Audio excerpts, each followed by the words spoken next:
Well, thanks so much, Matt. What Matt didn't mention is that for the many long and dark years in which I toiled over this book, mostly in a library in New York, Matt was there by my side.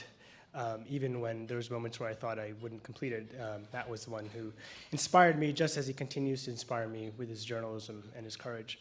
I would also like to thank Tom Engelhardt and Mita Sridhar, two people who, on the one hand, took meticulous attention and care to my book and helped make it what it was, but also took the equivalent amount of care to my life and helped make it what it is today. And finally, I would like to thank Gregory Tobis, my editor at Metropolitan, who I'm thrilled is here today. I'm not sure where he is, but he's here somewhere. Oh, there he is. Who, I'll never forget when I handed him the manuscript. He came back a couple of weeks later with a detailed outline of the very complicated narrative and structure, and really helped make it sort of the book that is on these tables today. So thank you to him as well. As Matt mentioned, this book is born from a motorcycle trip that I took back in 2008, where I traversed the Afghan countryside. I lived with tribal elders and village heads and took advantage of really the seemingly infinite supply of hospitality which Afghanistan is famous for. And what drove me in that trip was a very basic question, which was, what would compel these often very destitute villagers who in many cases had nothing more than sandals on their feet, to ally with a movement as obviously retrograde as the Taliban and take up arms against the world's greatest superpower? And I received many answers, many compelling answers to that question. But there's one in particular that's always stuck with me. And that came from a villager, an old villager who had lived through a lifetime of conflict. And I had asked him, why do you think the Americans invaded your country? And of course, he had heard of 9/11. But for him, it was a very vague and faraway occurrence, the way maybe for some of us, some conflict in Africa might seem. And he said, instead, what he said was that the Americans invaded my country because they hate our culture and they hate our way of life. And you may recognize that phrase, of course, right? Because after 9/11, we were told again and again that the terrorists attacked us because they hate our way of life. And that opened up a question for me, which was, how might the war on terror look if we took the stories of the people on its receiving end seriously? And actually, as an aside, this reminds me of a joke I once heard about Bill Clinton. So the former president dies and goes to hell, naturally. That's a joke. No. Dies and goes to hell, but because he's such a great leader, he was given a tour of the premises and offered his choice of accommodations. So the tour guide takes him past a few bleak affairs of fire and brimstone and medieval torture wheels and whatnot. But then he happens upon a room, a nicely outfitted suite with plush sofas and soft music. And sitting there on one of the sofas was Richard Nixon, who is engaged in a, shall we say, amorous embrace with Marilyn Monroe.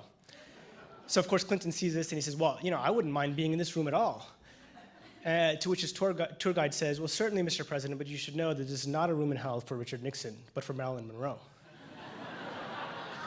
So shifting your perspective can have a radical effect on your understanding of a situation. And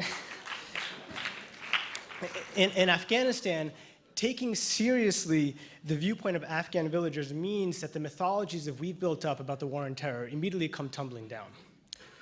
And what is generally perceived here as a war against terror is perceived on the ground over there as a war against local communities, in which thousands of innocent people have been wrongfully arrested, abused, and even killed. These are people like Abdul Ali, who's age 28. He comes from Kunar province, and he was arrested and found himself in the custody of a CIA team. He was beaten so savagely by CIA contractors that at one point he begged them to shoot him to put him out of his misery. They didn't, but they still beat him until he succumbed to his wounds and died. Or people like Jamal Nasser, age 18, who was wrongfully arrested because of false intelligence from a warlord who was backed by the United States. He was arrested by the special forces. He was hung upside down for hours on end. He was stripped naked, submerged in icy water. He was electrocuted, he was beaten, and he too succumbed to internal bleeding and died. Or like many, many other people, some of whom were only just beginning to understand their stories, people like Muhammad Sayari, who was murdered after he was taken into custody by US military investigators in Afghanistan. And we know he was murdered, but we don't know why or what the circumstances were. We only know about his case because of a series of heavily redacted DoD documents, which we were able to obtain from the Freedom of Information Act. And so we were told that these instances, and I can be here all day giving you other examples, we were told that these cases were isolated cases, that like Abu Ghraib, these were the works of a few bad apples.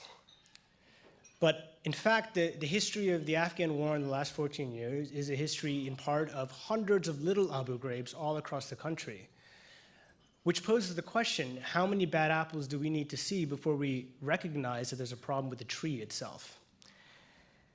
And if we take this view, if we ask these questions, then we begin to understand why the crimes that were committed were in such a large scale and why the abuses still continue today, even though the wars have been declared officially over.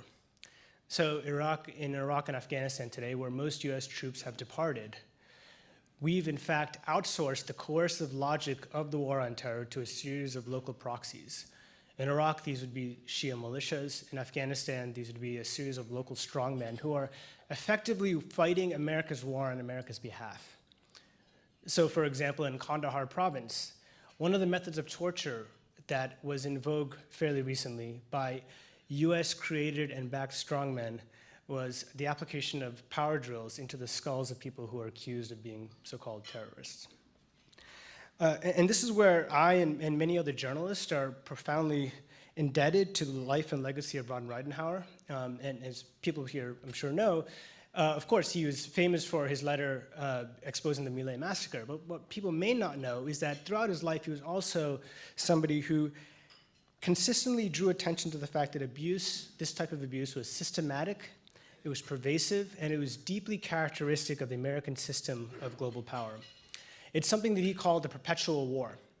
And in fact, there's an essay by him called Jesus Was a Gook, which if you haven't read, you should read. It's a really extraordinary piece of work. And he writes, I'm just going to quote from him quickly, he writes in there that because few allegations of direct US involvement in Vietnam War-style atrocities surface in the pages of America's newspapers, there is not much press or public interest in the perpetual war.